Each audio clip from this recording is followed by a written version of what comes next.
Hello everyone, wanted to have a conversation with you about some subjects that are running through my mind at the moment, but unfortunately I haven't got very much to show you in the way of visual interest for this video, so recommend that you don't really look too much at the screen but find something else to do, like paint some figures or something while you're listening to this.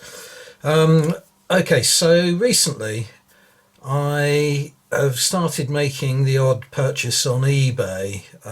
It's not something I've done in a while now, but I noticed these figures and purchased these, put a bid in for these, which I won. They are Flags of War product, as you can see. 9 bags of government Highlanders for the Jacobite Rebellion. So they're figures that I am going to have to acquire at some stage while I'm building up my Jacobite project.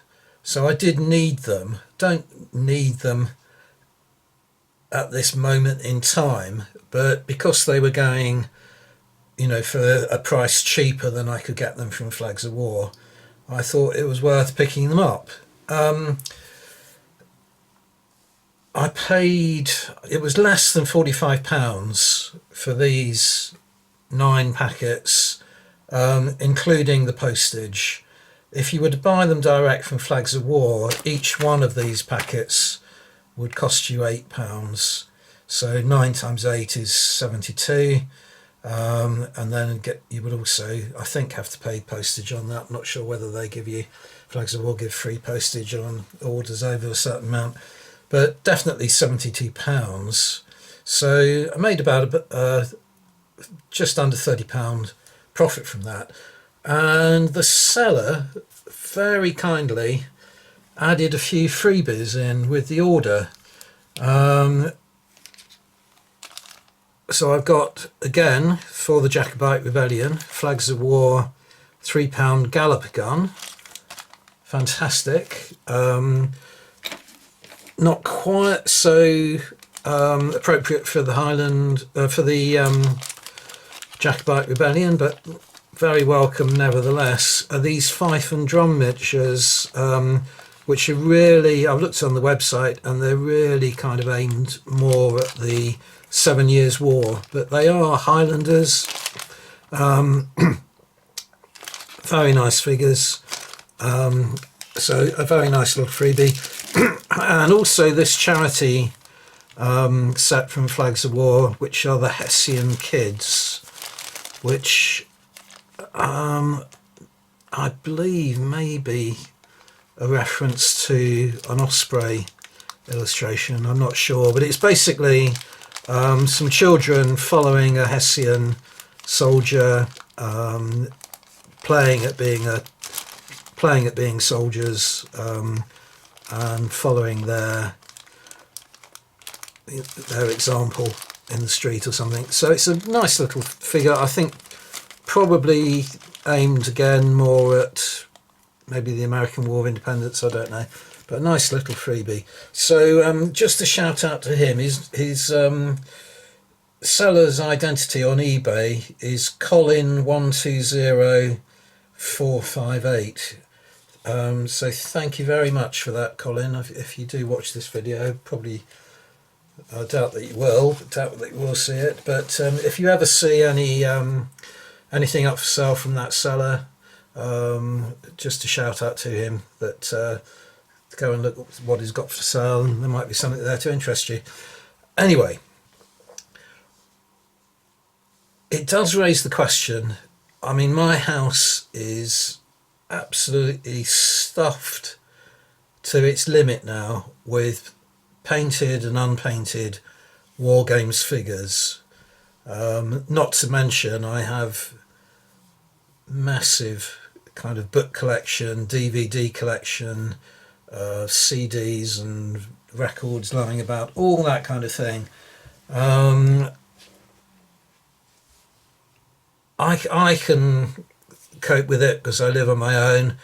It would be if I had a living partner or family or anything like that. It's just not sustainable as a kind of lifestyle. But it doesn't matter to me too much that I have reached the point of my house almost falling down because of the weight of my hoards and collections and things. So people will often say to me, "Haven't you got enough? Haven't you painted enough to spend the rest of your life playing with?" To me, that's not really the point. The point is, while I still can enjoy wargaming, and I still can afford to buy these things, I'm going to do so because it's all about ambition and aspiration and imagination, imagining the games that you're going to be able to play in the future, the large projects that you're always striving for, that that practically you're probably never going to reach your goal in terms of putting on the Battle of Waterloo or whatever it is that you just imagine in your mind. Oh, wouldn't it be nice to one day be able to do that? That's not the point of the hobby really to me, and I think probably most of you listening to this, it is the same if you think about it, that it's the fun and the enjoyment of building up slowly these things and seeing over the years, go by, seeing the result of your efforts and so on, and getting a sort of joy out of your collections. Now, there does come a point. I've heard this conversation already a lot on YouTube. What's going to happen to my collection when I die? Some people even date that event. So what when I get too old to, I have to move, or I get too infirm to be able to enjoy my collections anymore. How am I going to get rid of them? How am I going to dispose of them? How am I going to pass them on to family members and so on? And thinking, as they think about it immediately becomes obvious that their collections are becoming a kind of burden to them. Even if they're getting enjoyment out of them presently, they're anticipating a day when that collection is going to be a burden either to themselves or to their loved ones, in terms of getting rid of them or disposing of them or passing them on to someone who will appreciate them. As I say, I do hear a lot of these conversations on YouTube anyway. I think last time I heard something related to wargaming, it was Fraser von Ketteringham who was talking about it on his channel quite a while back now, but I remember him starting a discussion on it. But today I've just been listening to a YouTube channel, and his collection is mainly of old books, Penguin books and so on, so it's not wargaming related. But he did go into this whole discussion, especially the one that he'd had on his Facebook page with other book collectors, about what do you do, how do you get, how do you dispose of them so that they are valued correctly. It's not a problem. Well, it's kind of it's a separate problem that we wargamers have, in that a lot of the value of our figures is the value that we put into them. So yes, they do have a monetary value, but that monetary value will vary depending on the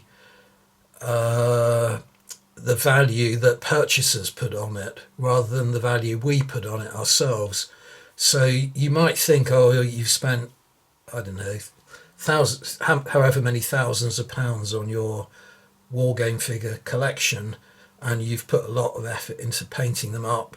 Therefore, that's increased their value 100% or something like that. Therefore, you can expect to get X amount when you finally go to sell them. But you might find that if you do try and sell them yourselves, you don't get that amount. That's particularly a phenomenon on eBay, where you see things going for, well, you see things being an asking price that is way beyond anything that most people, will consider paying, so that the no bids are ever put on the items, and they just drop off the end. As I say, I've been buying a few things on eBay recently, but looking through the list, people are asking 600, 700, 800, even £1,000 for armies. Yes, that probably is the amount of value that the seller attaches to them, and it's also a recognition of the effort and skill and materials is used to base them, paint them up, all that, research them, all that kind of thing. But at the end of the day, they're kind of not worthless to people, but they're certainly not worth the asking price. In this case, it was certainly worth me making this purchase, because I got them for less than I would pay for them from Flags of War. And as I am anticipating purchasing them in the relatively near future, it was worth grabbing them. So that is kind of the first issue that is quite specific to wargaming. If you have, in the case of this chap who was talking about, what to do with his book collection, it's a far more kind of regulated, systematic process for something like a book collection. There's a book, a second-hand book industry almost. There are auction houses who will deal in books, in second-hand books and book collections, and there's a kind of market price, that is recognised. Stamp collection is another example. There's a going market rate for a particular stamp, whereas with a wargaming collection, it's very much down to what you can get for it on the day, and who might be out there looking at, acquiring a particular army. They might not be there a year later, or they might have moved on to something else. So that it's a much more up and down, variable price that you're, likely to find you get for any particular product. The thing I would say, which I really wanted to get this into my remarks earlier and have neglected to do so though, is that it's really not worth the anxiety of even worrying about it, of even thinking about it, for a number of reasons. So we're in November now, the time of me making this video. We're well past the point where the shops have started putting up Christmas displays and selling. It's got a term now, Christmas creep, which is getting earlier and earlier every year, it seems. This year, Christmas items started appearing in the shops around September. When I was a child, it was my birthday is at the beginning of December, and I was never aware of Christmas items in the shops before my birthday, as a child, that is. Nowadays, as I grew older, people were beginning to plan for Christmas well before the beginning of December, and it gets earlier and earlier every year. A lot of that is to do with marketing and commercial incentives, to get the things on the shop floor earlier. The same thing happens for Easter, and you've now got more and more kind of exotic, as it were, festivals like Halloween is a well-established one now. Firework night. You hear fireworks going off in the street a month before bonfire night. Everything is getting earlier and earlier, and people are, as I say, it's partly people being pressured by sales techniques and so on into anticipating events and getting ready for them earlier in advance. But it's also a kind of self-induced anxiety. Live. Don't keep planning months in advance for something that is gonna happen, and you're not gonna know the circumstances of how it happens that far in advance.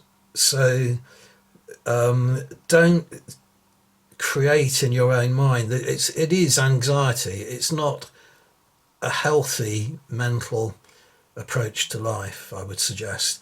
The same is true about worrying overmuch about your wargaming collection. I appreciate that a lot of people don't want to pass the burden on to their loved ones, but you're not to know what burden that exactly will be. It's quite easy for someone to phone up a house clearance enterprise, and they just come around with a van and load the entire contents of your house into a van and drive off with it, sort it out later, and give the person who is requiring their services a minimal amount, so they make a great deal of profit out of disposing of your items, whatever they are. The same can apply for a wargaming collection. It really doesn't matter. You're dead. You have no control whatsoever over it, from beyond the grave. And if yes, it's an indication of your love for your loved ones, that you want to ensure that they get value from what you have passed on to them. But you don't have to worry if they don't profit from it. If they think it's too much effort to catalogue your collections, to sell them and so on, then that's for them to decide. Also, you don't know what state of health they are going to be in themselves. You don't know whether their deaths are going to predate yours. So selling your collections off before you've got to the point of not being able to appreciate them, simply in order to be able to pass that money on to your heirs and dependents and so on, isn't necessarily going to help them. So it's a bit like the sort of Christmas creep in a way. You've got to enjoy things while you still can, and don't worry about what the future might hold, because yes, death and taxes are as Benjamin Franklin, I'm paraphrasing Benjamin Franklin, I can't remember exactly what he said, but something like the only things that are certain are death and taxes. Um, you know, Death comes in all kinds of forms, and until you meet it, you don't. You can't prepare for it. You can't budget for it, and so on. A bit like at the moment, there's this debate going on in the House of Commons about assisted dying, and one of the arguments against assisted dying is that people will feel that they are a burden on their families and their relatives, and therefore will choose to be euthanized before their time has properly is appropriate. Um, I think that is an argument, but it's not an argument that is a valid one, because if someone if you have loved ones, you're never going to be a burden to them. So the same applies to what you might leave behind. It's sometimes it's a healing process for a family member to go through a deceased family member's belongings and so on, and enjoy those memories and that kind of thing. If they do find, they're thinking, oh, what on earth am I going to do with this, mess of a pile of model soldiers or something, they can simply put it in the bin, or they can get someone to remove it. And there are, companies out there, Colonel Bills or something like that, who will, wherever you are in the country, they will turn up with a van and give you a certain amount for your war games collection. They're going to make a profit on it, obviously, but that's an easy route for someone who you pass the collection on to get rid of it. They don't have to put a lot of effort into cataloguing it and pricing it and so on. They can simply take the easy route and let someone else take it off their hands at a knockdown price. It's not a problem. So don't kind of live your life in the future. So I mentioned there death and taxes, and that does bring me on to another element which is kind of related to this but also extends into other areas, and that is that HMRC in the UK here are getting a lot more stringent in recording sales and income, that's done on a kind of semi-private basis. So if you were, like here with this collection of figures that I purchased on eBay, if you were to sell more than 30 items on eBay, or you were to sell items valued at over £1,000, from next year, eBay are going to be obliged to report you to HMRC, and you may well find that you end up with a tax invoice. So death and taxes are coming together here, because if you are anticipating your death and you start to sell off your figures on eBay, watch out that you don't get a bill, or if your descendants or your family members sell those items on eBay after your passing, they equally are going to meet that bill. So that is a very kind of strange situation. Now you're getting into all kinds of subtleties and intricacies about terms and conditions and so on. As I say, 30 items, what does that mean?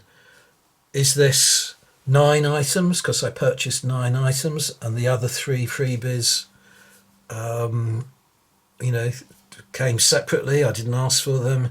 They didn't have a commercial price on them. Or is this 12 items? Is it 1 item because it's just one army, one regiment that I purchased? Is it indeed four items per bag? You know, how do you categorize it? How do you know? It comes down to the taxman's judgment in the end, ruling.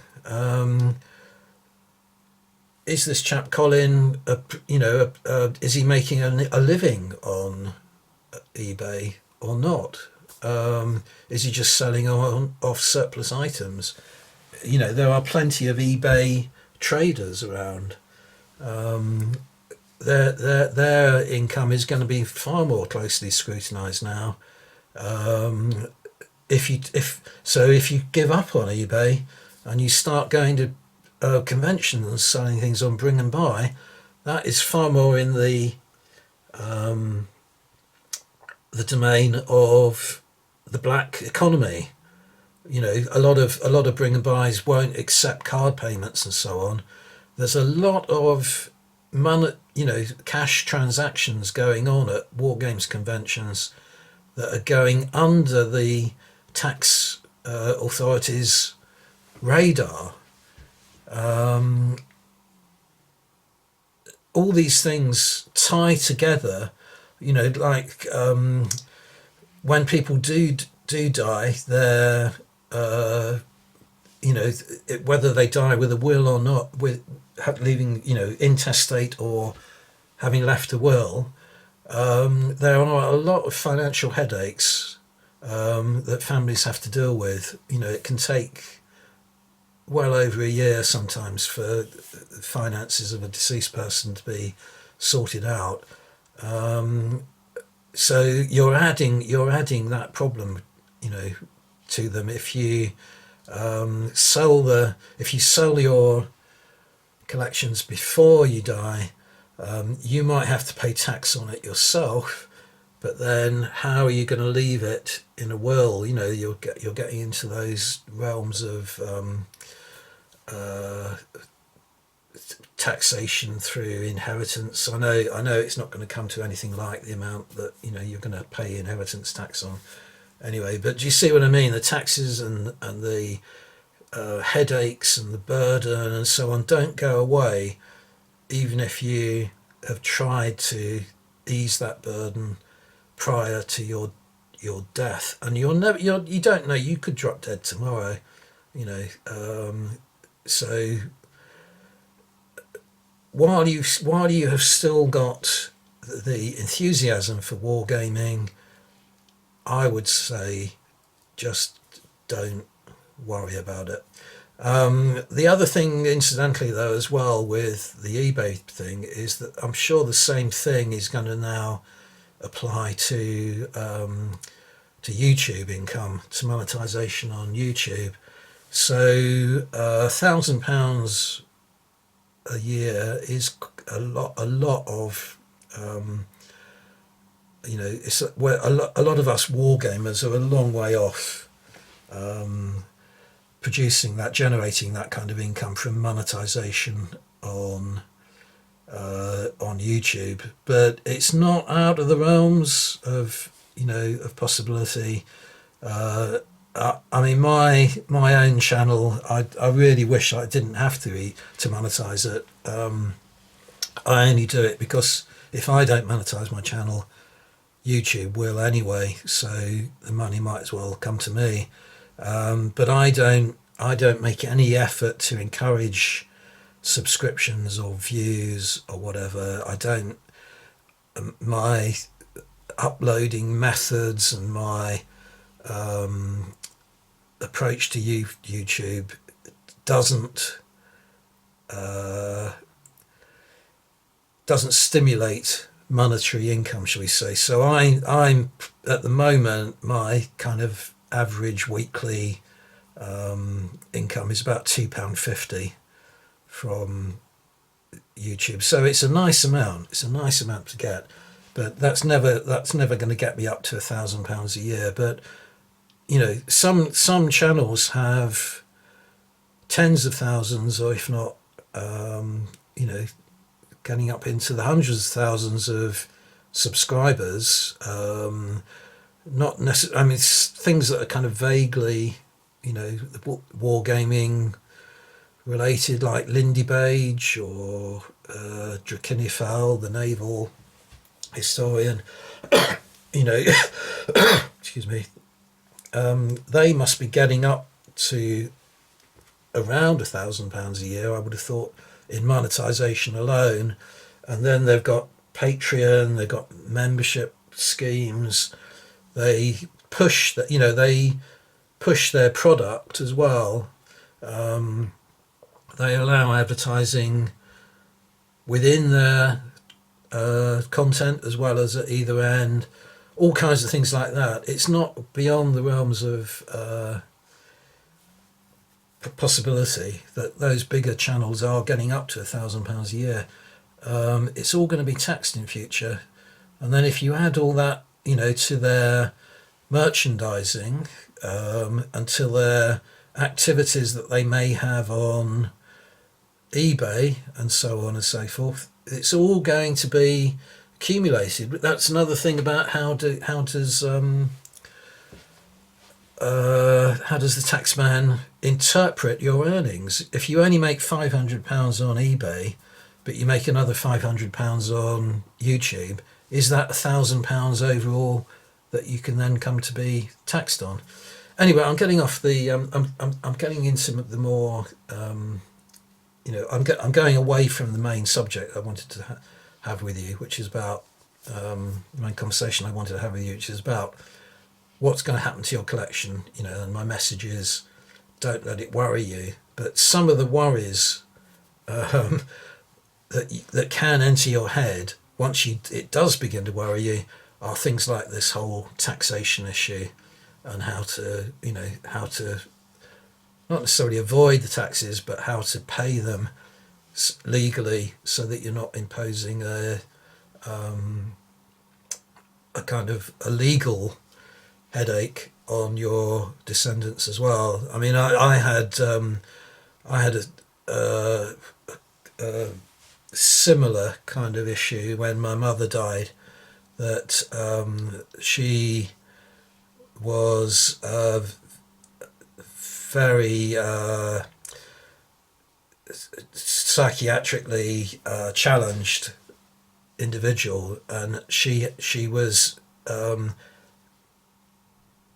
not unable to deal with her finances, but she was very paranoid about people investigating her finances, and I ended up with a very heavy financial burden from taking on her finances and being responsible for them, and then finding I had a lot of